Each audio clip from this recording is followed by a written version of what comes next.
Hello అండి, జై శ్రీకృష్ణ. కొత్తగా మోటార్ ఫిట్ చేసిన తర్వాత పెడల్ తొక్కాలి అంటే మనము తొక్కే విధానం ఎట్లా ఉండాలంటే, ముందుగా మీరు ఇలా పెట్టుకొని ఇక్కడ ఇలా తొక్కారనుకోండి, ఇట్లా తొక్కితే కనుక ఈ బొటన వేలంతా పలుగుతుంది, నొస్తుంది అనమాట. అదే పనిగా తొక్కితే కనుక. అందుకని మనం ఏం చేయాలంటే, ఇంకా మళ్ళీ ఇలా తొక్కడం వల్ల ఈ నరం ఏదైతే ఉందో ఇదంతా పై వరకు కూడా మనకి నొప్పిగా ఉండే అవకాశం ఉంటుంది.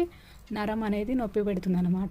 ఎక్కువ అంటే ఎప్పుడైనా అర్జెంట్ ఉంటే మనము కంటిన్యూగా తొక్కాల్సి వస్తుంది కదా, అప్పుడు ఏం చేయాలి అంటే, ప్రతిసారి ఇది ఇలా పెట్టేసుకొని దీనికి ఇక్కడ ఇది సమానంగా ఉండాలి.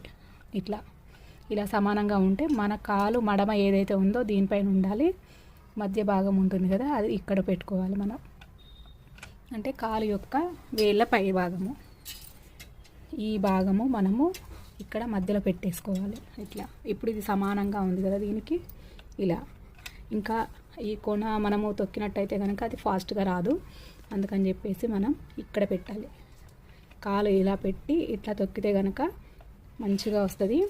ఇంకొకటి ఏంటంటే, మీరు కొత్తగా నేర్చుకునే వాళ్ళు ఇలా ఒకసారి ఇట్లా ప్రెస్ చేశారనుకోండి, అది ఫాస్ట్గా వెళ్ళిపోతూ ఉంటుంది. అందుకని మనం ఏం చేయాలంటే, మెల్లిమెల్లిగా చూడండి, ఇలా చిన్న చిన్నగా, మరి ఇట్లా ఎక్కువ ప్రెస్ చేసినట్టయితే కనుక మనకు అది ఫాస్ట్గా వెళ్ళిపోతుంది.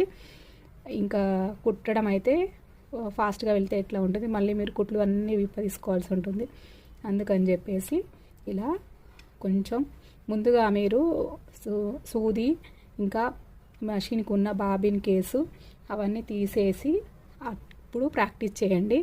మీకు ఇది బ్యాలెన్సింగ్ వస్తుంది. అంటే మనకి తెలుస్తుంది కదా మనం ఎలా తొక్కుతున్నాము అనేది.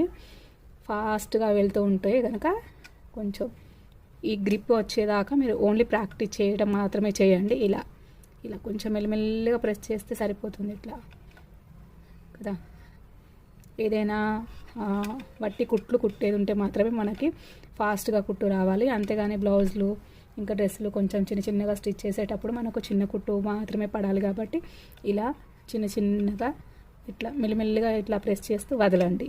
అలా అయితే కరెక్ట్గా వస్తుంది. ఓకేనా. ముందు ఇది ప్రాక్టీస్ చేసి ఆ తర్వాత మాత్రమే మీరు సూదిని ఇంకా బాబిన్ కేసు పెట్టేసి కుట్లు తర్వాత ప్రాక్టీస్ చేయండి. ధన్యవాదాలు.